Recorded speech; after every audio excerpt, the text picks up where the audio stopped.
Yo soy ministro ordenado sacerdote desde el año 1975. Así que desde entonces la Iglesia, al conferirme el sacramento del orden sagrado como presbítero, pues digamos como que automáticamente le adjudican ese título. Es un título de la tradición de la Iglesia, que aquellos que son los líderes espirituales de las comunidades le llaman padre, por la afinidad espiritual, por el servicio que prestamos y sobre todo por el cariño que la gente tiene hacia nuestras personas. ¿Quién fue su padre? ¿Cómo se llamó? Mi papá, Ajá. mi papá de carne y hueso, Sí. se llamaba José Antonio González Padró. Era de Río Grande, mi papá era de Río Grande y mi mamá era de Naguabo. Se llamaba Zoraida Medina Agosto. Se conocieron en el barrio donde vivían, se casaron. ¿En Naguabo o en Río Grande? En Río Grande. Porque mi mamá era huérfana, mi papá era... tiene 11 hermanos, o tuvo 11 hermanos, y él era el mayor. Y como hijo mayor, pues le tocó, cuando murió su papá, mi abuelo, asumir la responsabilidad de los demás hermanos. Entonces, trabajaba para ayudar a que el resto de la familia, junto con las hermanas mayores, se desarrollaran en el ámbito social y civil, ¿verdad?, de la comunidad. ¿Cuántos hermanos eran? Mi papá, eran 11. No, ¿y de ustedes? Nosotros éramos 2 nada más. Mi mamá no podía tener más hijos, entonces mi hermano ya falleció hace unos años. Entonces, ahora estoy sin padre, sin madre y sin hermano, con la iglesia antigua. Con la iglesia. Y en la iglesia entonces lleva aproximadamente desde el 75. Como ministro ordenado. Pero yo ingresé a la comunidad, pues yo pertenezco a una comunidad misionera, misioneros hijos del Inmaculado Corazón de María, o conocidos comúnmente como padres claretianos. En el año 1966, que yo me gradué de 4º año en la escuela, en la Academia Santa Mónica, que yo estudiaba allá, ingresé a la comunidad y desde el año 1967 pertenezco como religioso a esta congregación. ¿Estudió en colegios católicos? Estudié en colegio católico porque mi papá decía que la mejor herencia que nos podía dejar era la educación.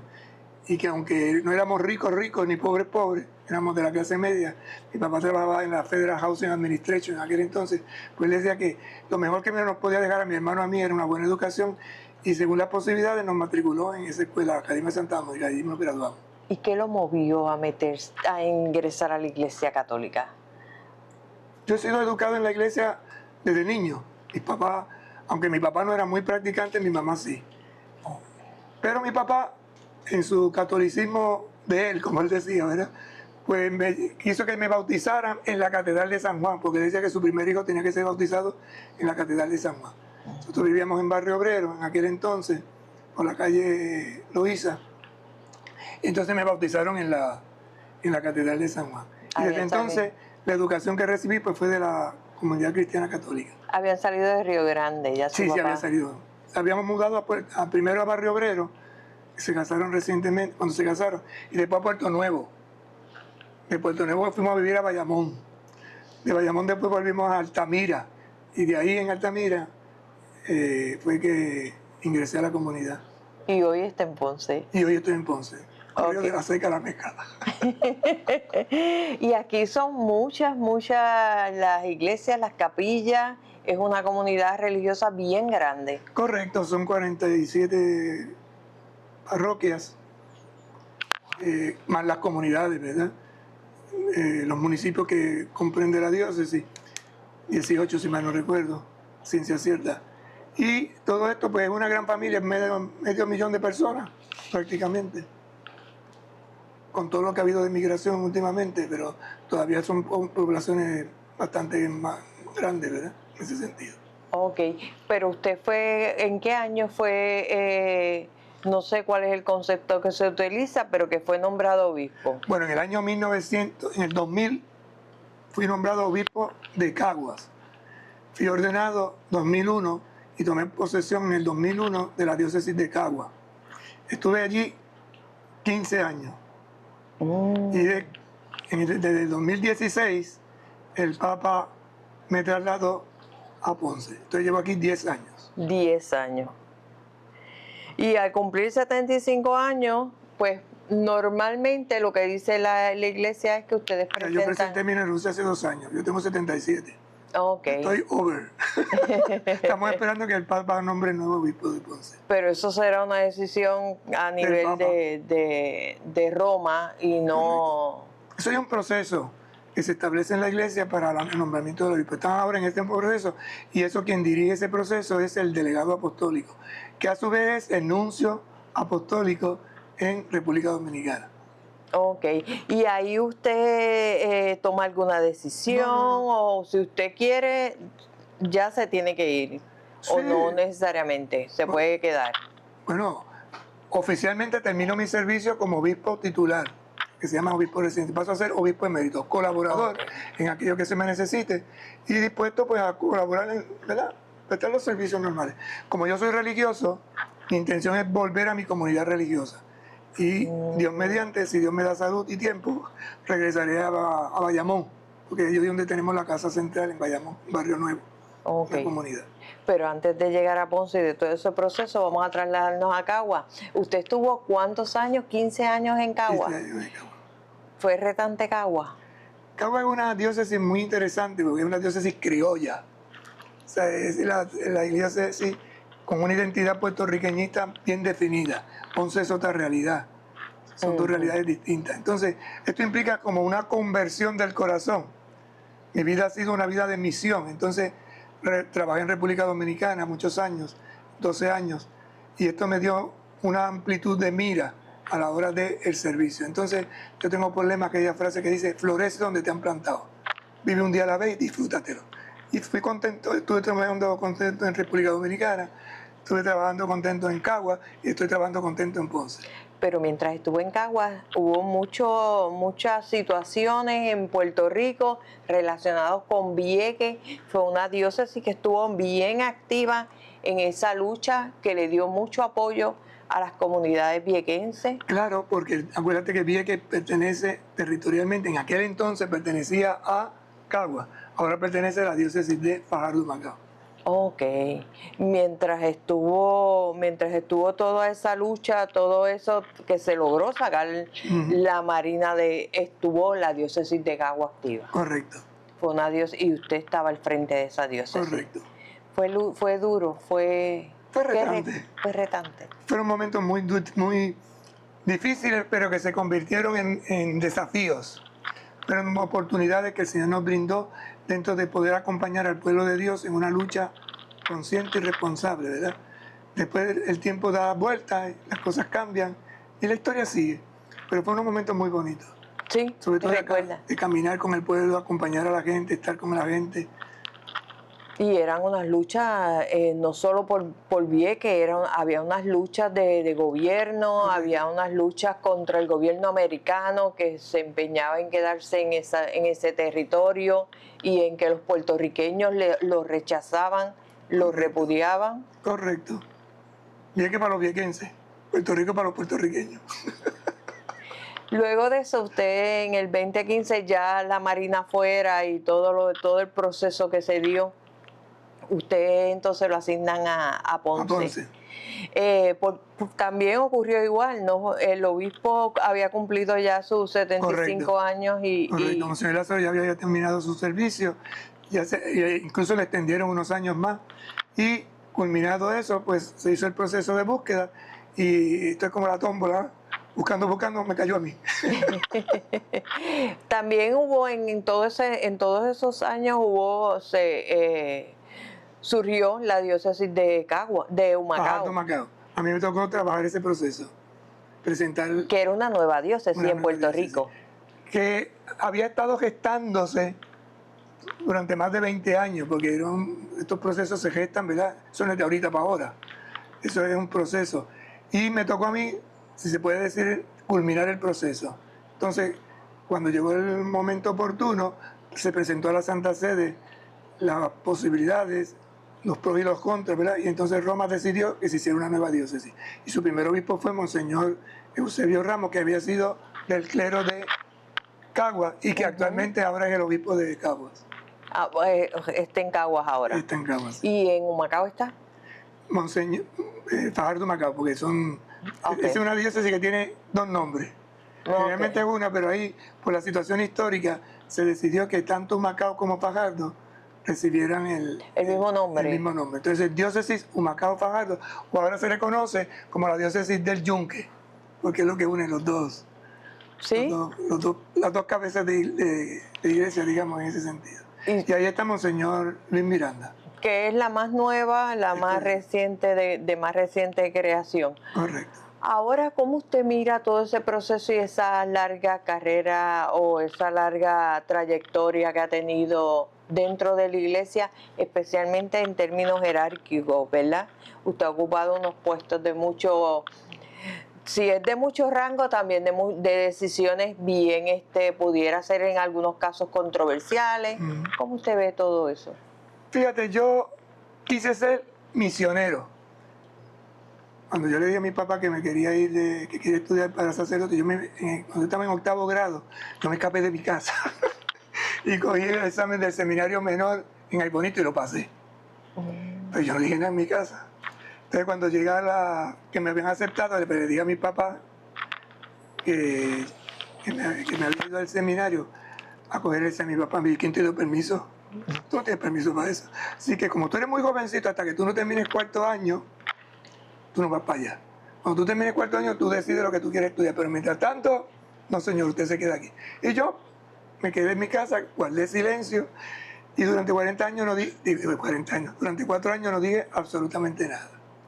En ese ínterin coincidió que llegaron los misioneros claretianos que trabajaban en República Dominicana y en Cuba. Los claretianos habían estado antes en Canóvana, pero por la situación de visa y todo eso tuvieron que dejar las comunidades y se habían retirado de la isla. Y a raíz de la persecución religiosa que hubo con Trujillo en la República Dominicana y Fidel Castro en Cuba, un grupo de misioneros tuvo que salir de allá. Y ahí fue donde yo conocí a los claretianos. Me hice muy amigo de ellos, unos muchachos. ¿Cuál es la misión de los claretianos?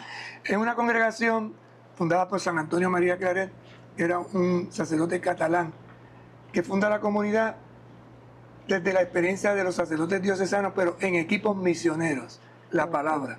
Entonces nosotros es hombres que arden en el amor de Dios, es la definición que da el Padre Claret, abrazan por donde pasa y encienden en el fuego del divino amor. Es decir, la predicación, trabajo en las comunicaciones, en las comunidades, pequeñas comunidades, donde desde la vida familiar, la vida fraterna, anunciamos el Evangelio, tenemos un proyecto común donde colaboramos todos. Entonces yo quería ser misionero. Yo había descubierto mi vocación misionera en la Academia Santa Mónica, donde a través de obras misionarias pontificias, que es un organismo de la Iglesia Católica que promueve entre los jóvenes y niños la santa infancia, la ayuda a los misioneros. Y esa vida a mí me atraía. Había leído la vida de San Francisco Javier, había leído la vida del padre Damián de Molokai, y esta ilusión de muchachos, ¿no?, de hacer cosas nuevas, cosas distintas. Pues yo me proyecté en esa línea. En la academia había distintos grupos de servicio, unos íbamos a los hospitales, la escuela de los Seguitos que estaba cerca por allí, Cordero, si mal no recuerdo el nombre ahora. Laisa Cordero. Esa. Y ahí pues, visitábamos los estudiantes y eso fue creando como una inquietud, ¿verdad?, de servicio. En la parroquia colaboraba con los padres y un día, pues visitando una familia, una ancianita muy enferma que tenía cáncer en la boca en aquel entonces, por los años 60, pues había un padre joven, misionero, el padre Gabriel, que me dijo, acompáñame, Rubén, acompáñame a visitar a este enfermo. Y fui, y entré y me impresionó tanto. Padre, me espera aquí en lo que yo atiendo a la señora tenía cáncer en los labios. Y aquello me impresionó tanto. Y cuando salió me dijo, ni por $1.000.000 yo haría esto. Pero porque Dios me ha llamado a ser misionero, lo hago. Y esas palabras como que se me clavaron. Y yo dije, este hombre es interesante. Yo quiero ser como este hombre. Y a partir de ahí, ¿verdad?, pues vino la ilusión. Terminé 4º año, entonces me enviaron a España. Yo estuve en España 6 años. Hice mi año de noviciado, que es el año que se estudia las reglas de la comunidad. De ahí hice hasta primero de teología. Y entonces me enviaron a Puerto Rico 1 año. Trabajé en un colegio como maestrillo, que llamamos nosotros el año pastoral. Y de ahí me mandaron a Costa Rica. Entonces yo terminé mis estudios en el seminario de Paso Ancho de Costa Rica. Luego llegué a Puerto Rico, me ordenó el cardenal Aponte Martínez y me enviaron a República Dominicana. estuve colaborando en la Casa de Formación, luego en 2 parroquias, y ahí volví a Puerto Rico, y ahí hemos seguido la ruta del tingo al tango. Ok, y ahí ha desarrollado todos estos años de labor apostólica. Correcto. Pero nunca pensé ser obispo, es decir, mi intención no era yo quería ser misionero pelado. Me gusta Estar en las en comunidades. la comunidad, en mi trabajo a mí me encanta estar con la gente, lo disfruto muchísimo. Pero el Señor tiene su ruta, ¿no? Me eligieron superior de los misioneros en el área del Caribe, que comprendía Cuba, Santo Domingo, Haití y Puerto Rico. Y al año, entonces el Papa Juan Pablo II consideró oportuno y me llamaron para este servicio de cabo. Que me cogió de sorpresa, por supuesto. Usted ha sido religioso con Juan Pablo II, Obispo. ajá, obispo con Juan Pablo II, pero ¿desde cuándo usted ha estado, cuántos papas usted ha tenido Cercano. cercanos? Conocer directamente, conocí a Juan Pablo II. A Juan Pablo I porque lo nombraron, bueno, a Pablo VI porque ¿Fue cuando usted me ordenaron de sacerdote. lo ordenaron? Muere Pablo VI, eligen a Juan Pablo I, que duró poquito, un mes y pico. Y personalmente conocí a Juan Pablo II, al Papa Benedicto ¿En Roma? en Roma. A Juan Pablo lo conocí en República Dominicana. Sí. Porque cuando yo estaba trabajando en República Dominicana, visitó por primera vez República Dominicana el Papa Juan Pablo. Y yo, como yo decía, era agitador. Por el carisma de la agitación misionera, pues yo trabajaba y me pusieron a dirigir el recibimiento del Papa en República Dominicana. Allá conocí a Juan Pablo II, luego a Papa Benedicto, luego al Papa Francisco, y este año últimamente que fuimos a Roma conocí al Papa Prevost, que ya lo había conocido porque había estado a León, que había estado en Aguadilla en la asamblea del CELAM. Eso le iba a preguntar, ¿lo llegó a conocer cuando estuvo en Puerto Rico? Sí, lo llegó. Lo conocía ya desde el CELAM. El CELAM es el Consejo Episcopal Latinoamericano del Caribe, que es una confederación de todos los obispos. Yo he pertenecido durante mis años de obispo a esta confederación, he prestado algunos servicios y ahí, de alguna manera u otra, hemos entrado en contacto con todos los obispos de América Latina. Pero lo conocí así más personalmente cuando vino aquí a Aguadilla. Estuvo un tiempo, unos días ahí. Unos días, sí, una asamblea que tuvimos. Sí, de hecho había salido algo, se había publicado algo, pero sí tuvo una comunicación directa con muchos sacerdotes aquí en Puerto Rico. Correcto, porque él es agustino. Yo estudié en Santa Mónica. Santa Mónica estaba en aquel entonces dirigida por los padres agustinos, por lo tanto con San Agustín hay una afinidad muy cercana. Por ahí hubo el enlace. Ok, esperemos a ver si llega a Puerto Rico, lo pone en su calendario. Vamos a ver, que nos promete venga. Pues está en España en estos momentos. Correcto. Y allá ha sido bastante emotivo. Ciertamente. Sí. Una clave evangelizadora muy interesante porque su línea de pensamiento es el respeto a la dignidad de la persona humana, desde el compartir, desde la unidad. Y esto va creando, como decía ayer, hilos nuevos de un tejido nuevo, distinto. Así se llamó uno de los grupos que él fue. Correcto. Y el grupo trabaja con migrantes. Correcto. Que es uno de los temas que en Europa se discute mucho, ¿no? Eso es así. Y a nivel mundial. Él estuvo en Perú en una diócesis misionera.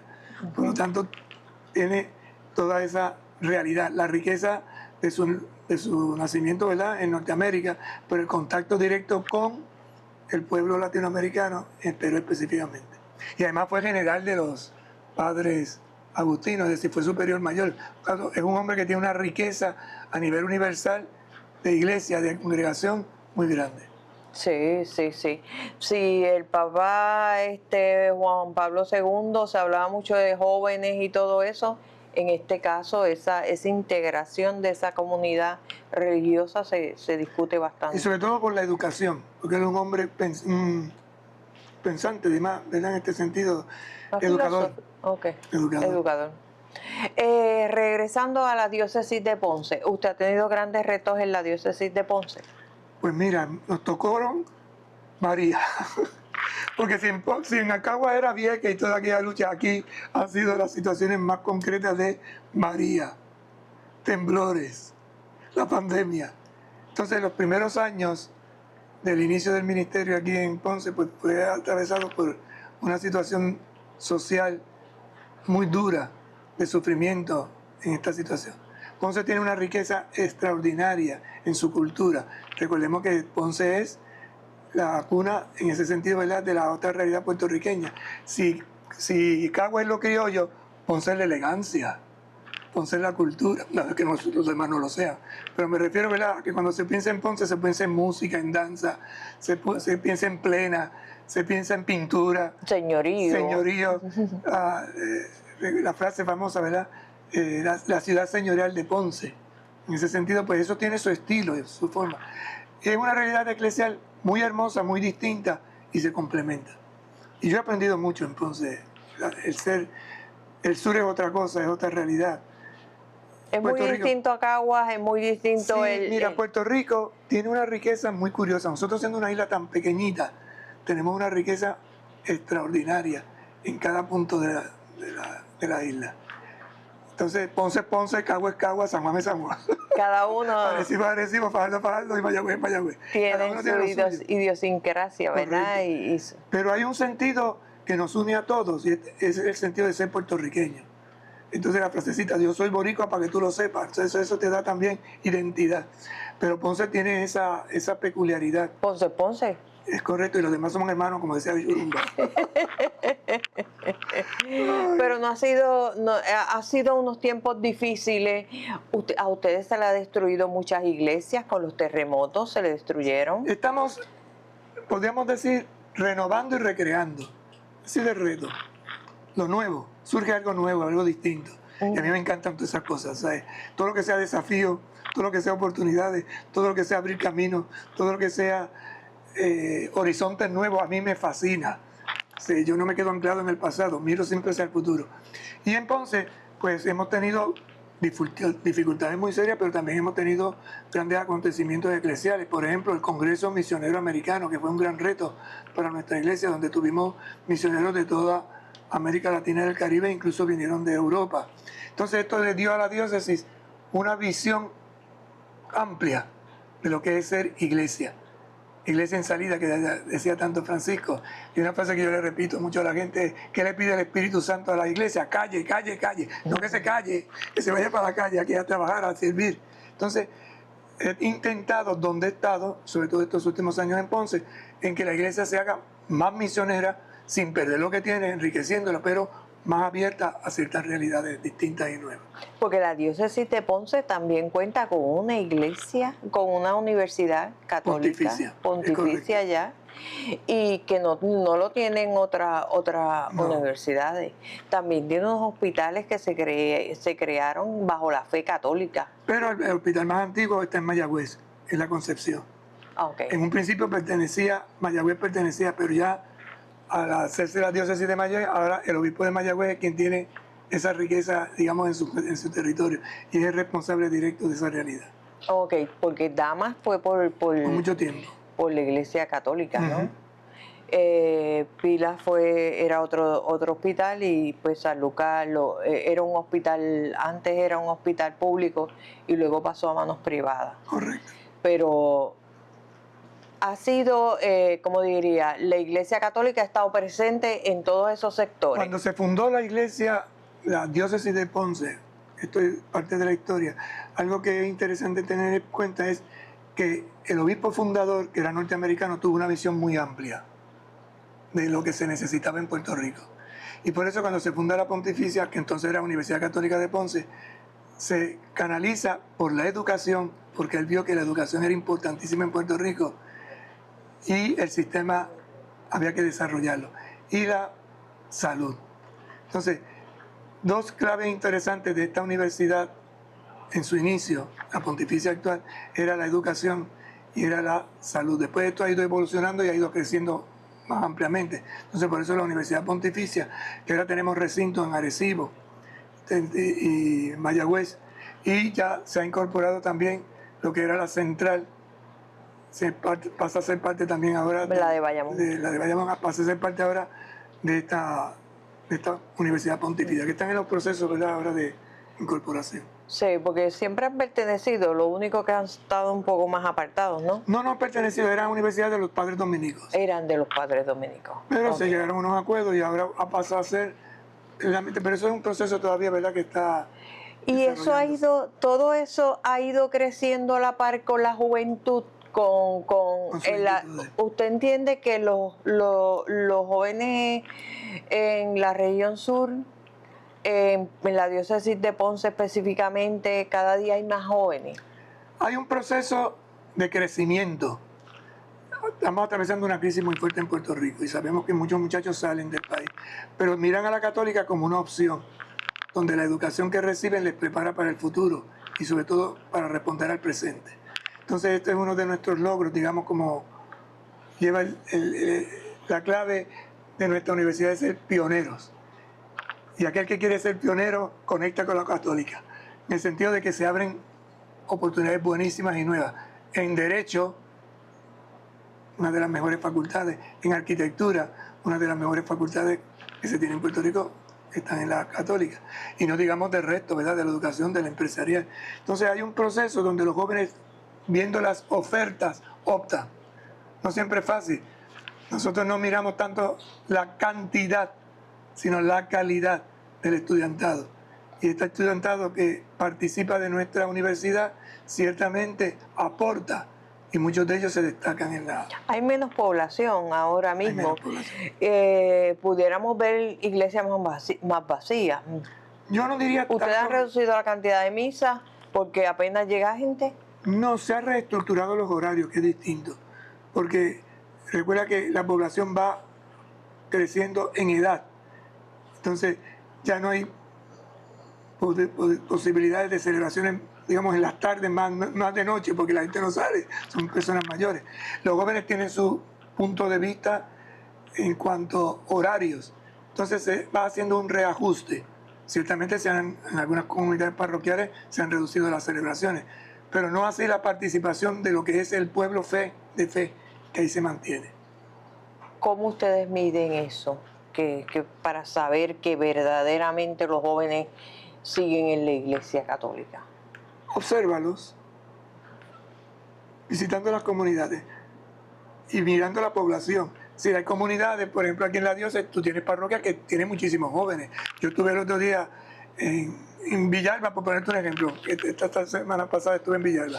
Tenía 2 tandas de confirmaciones. En la primera fueron 88 muchachos. En la segunda 66. Es un termómetro. ¿Qué quiero decir con esto? Que son muchachos entre los 14 y los 20 años. Y tienes una población de celebración que te celebra, que te participa. Si van allá es porque están conectados, ¿verdad? Otras parroquias, pues no. Ensenada, por ejemplo, pues se han reducido. Guayanilla, Guánica. Son municipios que también se ha reducido la población Es correcto. grandemente. Pero hay un núcleo, y ese núcleo se mantiene. ¿Y cómo lo sostenemos? A través de la pastoral juvenil.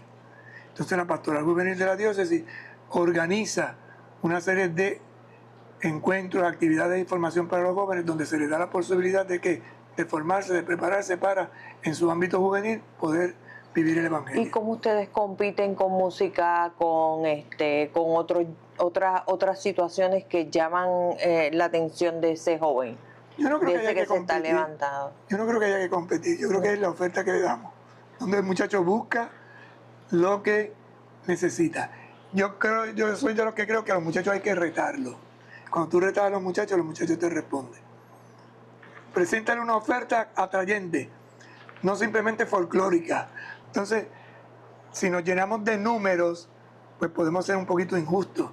Yo creo que no es tanto la cantidad, sino la calidad de estos muchachos, de estas personas que tenemos en la iglesia ahora, que, hombre, me gustaría que hubieran más, a mí también, pero ¿cuál es uno de los retos que tenemos? Los muchachos hoy no se quieren casar, han reducido, No quieren tener hijos. no quieren tener hijos. Entonces, esos son retos, son desafíos para la iglesia de presentar el matrimonio, que también el Papa se lo citaba a los jóvenes de Europa y de España, que el matrimonio es una vocación y te tienes que preparar para eso. Entonces, en la medida que tú retas y le presentas al muchacho que el casarse es una oportunidad de qué, de dar continuidad a tu vida. Yo me pregunto, a veces le digo a los muchachos, ¿quién te va a cuidar cuando seas mayor? Porque aún yo todavía tengo gente que me cuida, pero a ti ¿quién te va a cuidar? El perrito ese. Yo no tengo nada en contra de los perros, tengo perros. Pero si se reduce la población juvenil, ¿quién va a cuidarte cuando te toque a ti? Yo digo que todo pecado tiene su penitencia. En España se ha dado y se estaba hablando, y lo hemos visto en los medios, voy a ver a Bad Bunny o voy a ver al Papa. Fueron a ver a los dos. Y fueron a ver a los dos, sí. Los muchachos se la organizan.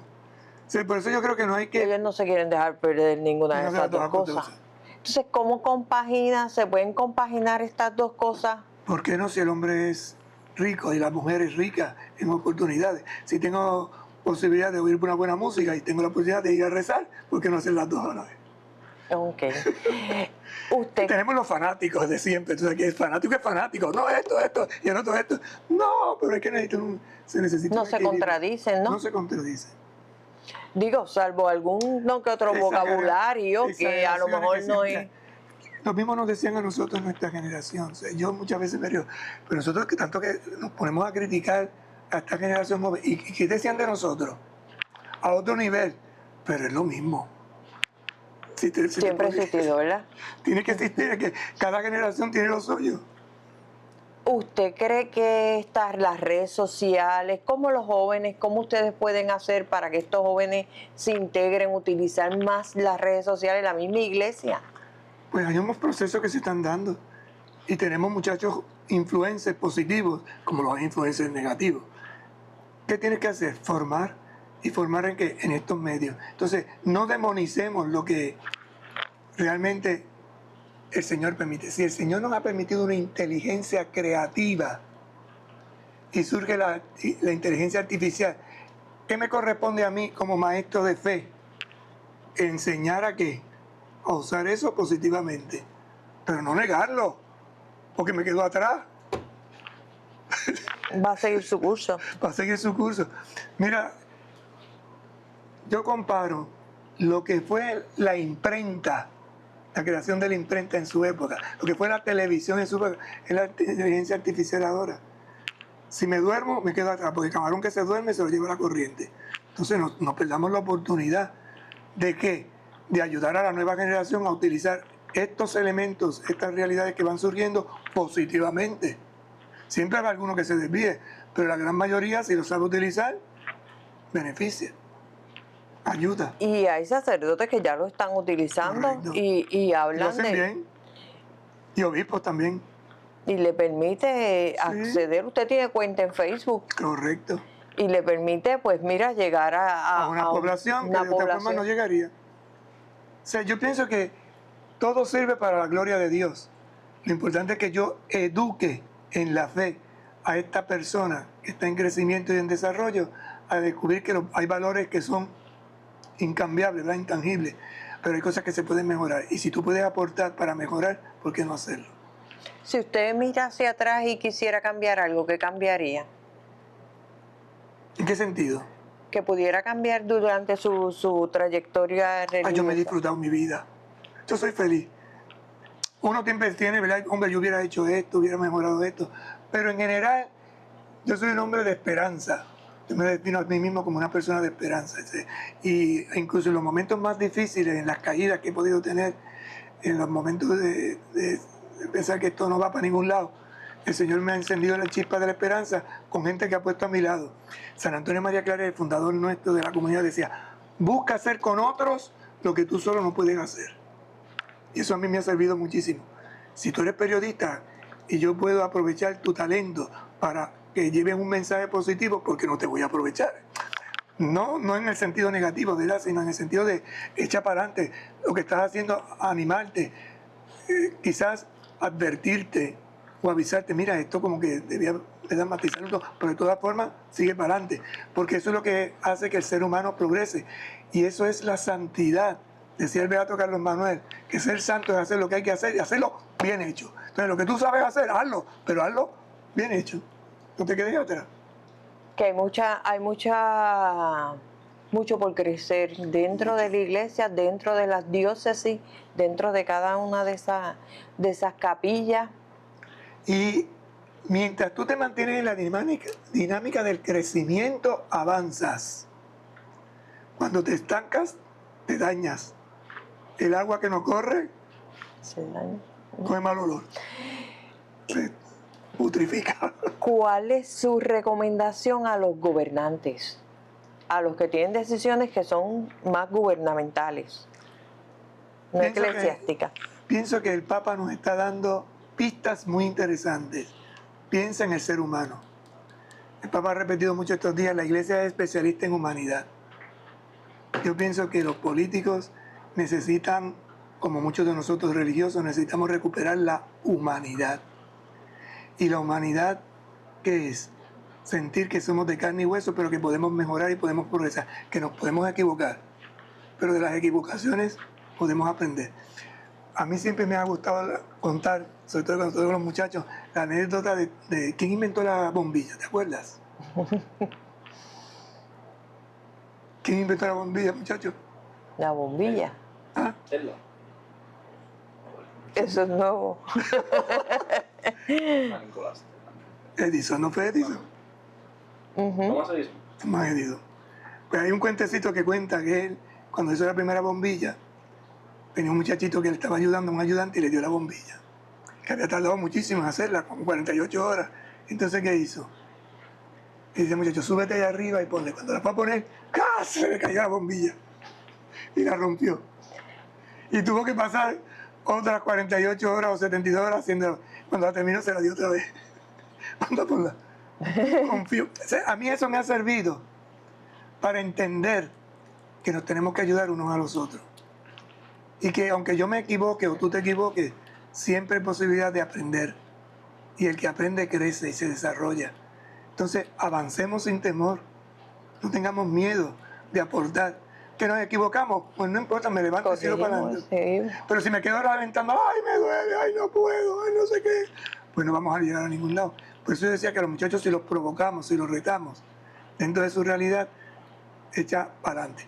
Hay otro pensamiento que a mí me motiva mucho. Lo vi hace años en un afiche que decía, el que no se arriesga, no fracasa, pero nunca hará algo que valga la pena. Y se trata de un muchacho que va corriendo y va brincando en pértiga. No pasó la primera, no pasó la segunda, pero pasó la tercera y se ganó el campeonato. Entonces yo pienso que eso es, la vida es así. Hay que intentar, luchar, seguir hacia adelante. El lema de mi episcopado es fijo los ojos en Jesús. Yo como creyente fijo los ojos en Jesús y avanzo. El Papa está usando estos días en España el lema alza la mirada. Mira más allá, no te quedes con lo inmediato. Si un hombre y una mujer con óptica, con horizonte, con visión. Y eso es lo que me gustaría, ¿no? Mantener la visión ya cuando uno se pone miope. No es lo mismo, no es lo mismo. Pero si no puedes ver, ponte lente. Pero busca la solución, sé como el agua. Fíjate, el agua siempre busca una salida. Tú haces una pluma y empiezas a caminar, a caminar, a caminar, a caminar. Llega un obstáculo, está cerrado, empieza a subir, a subir, a subir. Hay un rotito, se sale por ahí. Sigue subiendo, si no puede salir, presiona y rompe, pero sale. Busca tu camino, busca tu ruta, avanza sin temor y el Señor hará el resto.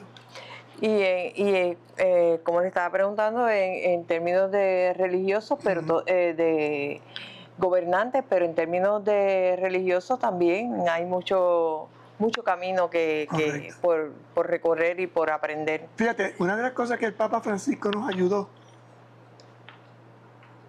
si yo miro los papas que hemos tenido esta última vez, el Papa Juan XXIII convoca un concilio y comienza, digamos, el cambio de una visión de iglesia. Pablo VI lo tuvo que aplicar, fueron años muy difíciles. Juan Pablo II, un hombre que nos invitó a ¿qué? A recordar con gratitud el pasado, a vivir con pasión el futuro, el presente, pero vivir con esperanza el futuro. Benedicto dio profundidad, un hombre teólogo, pensador. Juan Pablo I fue la sonrisa, fue una pasadita.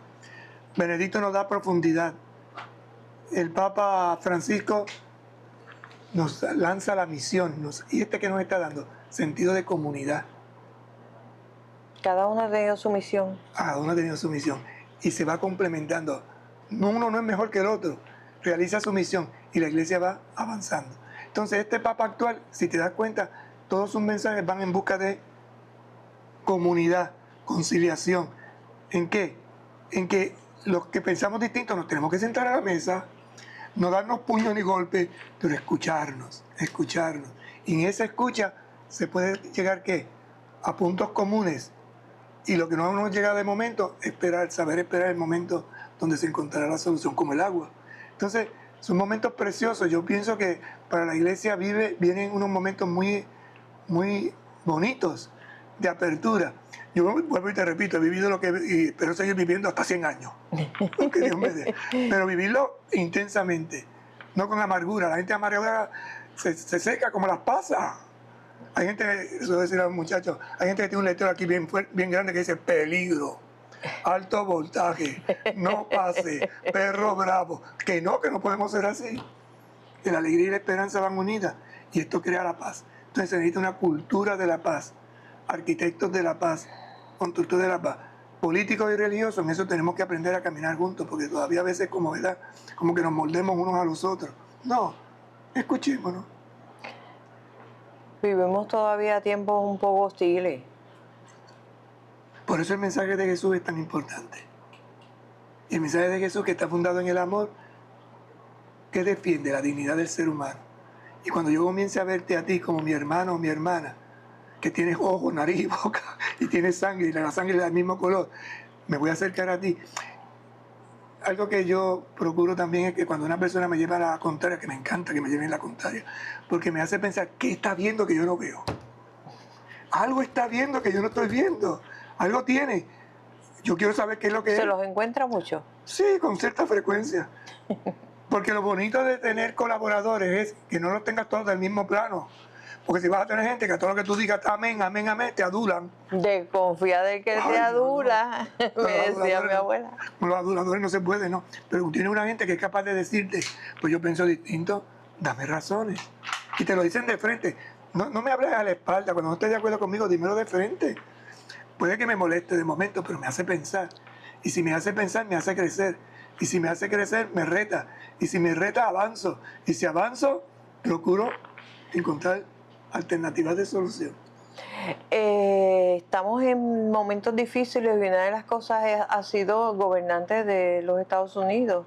Hemos tenido un gobernante que lo hemos visto muy, a veces hostil. Lo vemos como, me pongo en el ámbito del laico, ¿verdad? Del que no es religioso, que a lo mejor trata de entenderlo. Y a lo mejor para un ciudadano de a pie, pues no es tan fácil entenderlo, porque ha procurado la guerra, porque ha impuesto unas decisiones en contra de migrantes, cosas que la iglesia nos decía que debíamos trabajarlas y él de momento nos las ha virado. Por eso el reto es doble. Y ahí yo te diría un poquito lo que decía el Papa Francisco: no dejes que te roben la paz, no dejes que te roben la esperanza. Vence el mal a fuerza del bien. Si tú o yo te pronuncio una palabra hostil y tú eres capaz de devolverme en tu respuesta serenidad, me desarmas. ¿Qué es lo que le aconsejas a la gente cuando te están gritando? Que le hablen más bajito. Correcto. ¿Qué le aconsejas a una persona que te está haciendo el daño? Que le haga un bien. Vence el mal a fuerza del bien. Entonces, si solo vemos lo negativo, ¿qué herida? Yo siempre me pregunto, ¿qué herida tiene este hombre? En este caso, hablaba del presidente. ¿Qué lo marcó en su vida que lo lleva a pensar de tal forma tan negativa? O sea, ¿qué no ha podido él integrar en su vida? ¿Qué no ha podido? Gandhi, uno de los grandes hombres de nuestra historia, logró integrar en un momento de lucha lo que era la oposición a su pueblo y venció con el movimiento pacífico. Luther King, otro ejemplo. Jesús. Entonces, ¿cómo logro yo armonizar? Eso es un ejercicio diario que implica, desde mi punto de vista, mucha paciencia, mucho amor y mucho equilibrio. ¿Cómo lograrlo? Poniendo a Dios en el centro de tu vida.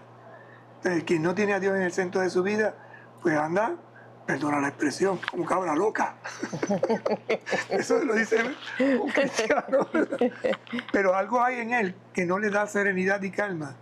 Entonces, mi trabajo es decir lo que tengo que decir, decirlo como está haciendo el Papa. Si tú te das cuenta, el Papa le ha dicho 4 verdades al presidente, pero se las ha dicho con ese equilibrio, con esa serenidad, y se la puede decir uno que es de allí, que no pueden decir que es enemigo, ¿tú sabes? Sí.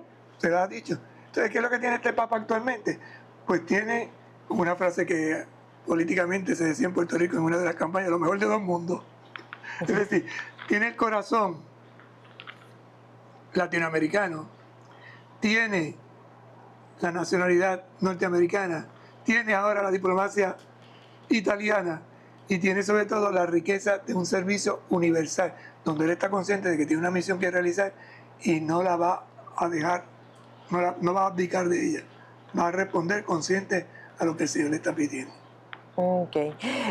Obispo, y antes de irme, le quiero preguntar cuál es su mejor recomendación para los padres.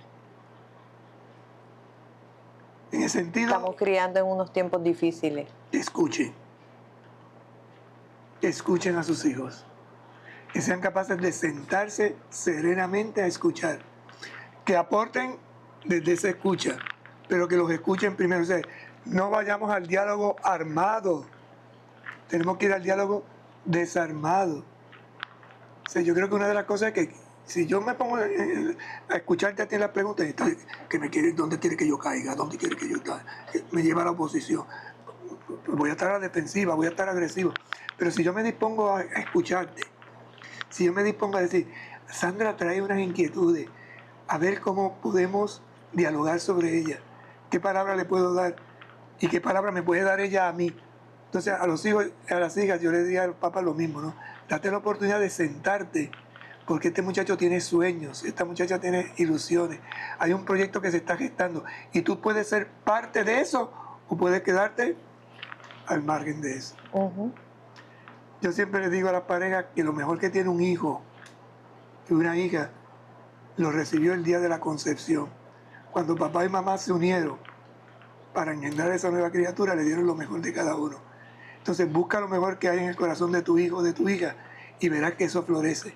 Y florece para bien, florece en crecimiento, florece, en el caso nuestro, ¿no?, creando un ciudadano responsable, un honesto, luchador, trabajador. Y en el caso de la fe, un santo. Haz lo que tienes que hacer, pero hazlo bien hecho. Que se vuelva esa pudiera interpretarse como volver esa figura patriarcal, esa figura al centro del hogar. ¿Qué tenían los patriarcas? Alrededor de eso se movía todo. ¿Pero por qué? ¿Por qué llamamos a una persona, incluso lo vemos dentro de la familia, ¿no? Hay personas dentro de la familia que logran reunir, aglutinar. ¿Por qué? Porque encontramos en ellos, ¿qué? Sabiduría.